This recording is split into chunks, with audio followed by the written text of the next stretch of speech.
Hello and welcome to this edition of Ask Dr. Robyn. I'm Dr. Robyn Silverman, Child and Teen Development Specialist and the creator of the Powerful Words Character System. Today's letter is from BL in Charlotte, North Carolina, who writes, Dear Dr. Robyn, my children's friends who live down the street from us lost their grandfather this morning. How do I talk to my kids about this? They haven't been through the experience of knowing anyone who died before.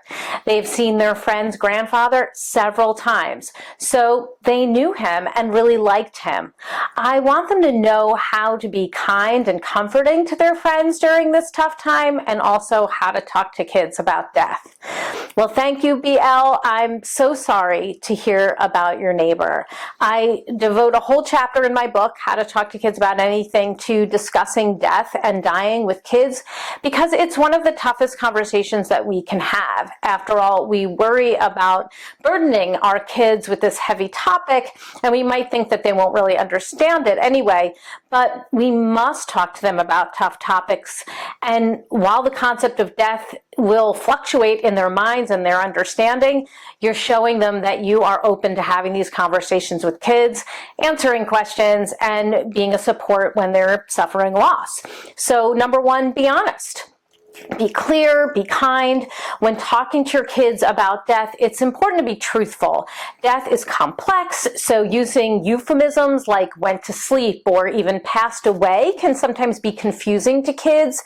Death happens when the body stops working. You might say, remember how your friend was telling you that their grandpa got sick and he was in the hospital for over a month. His lungs stopped working or his heart stopped working, whatever happened. And though the nurses and the doctors worked hard to try to make his body healthy again, they couldn't make him well. We're so sad and sorry to hear that your friend's grandpa died this morning.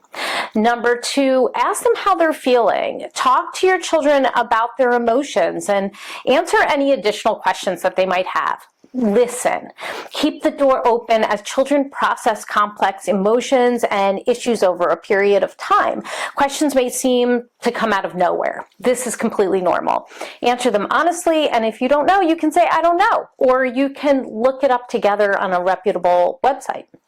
Number three, consider compassion.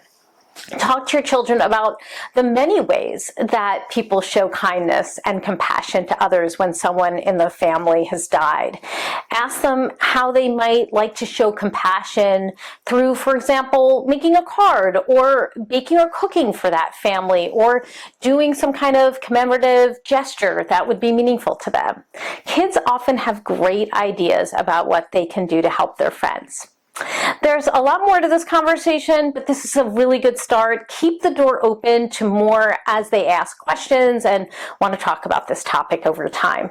That's all for this edition of Ask Dr. Robyn. Please continue to send in your questions, and they may be featured next time. In the meantime, I hope you make it a very powerful month. Thank you, everyone.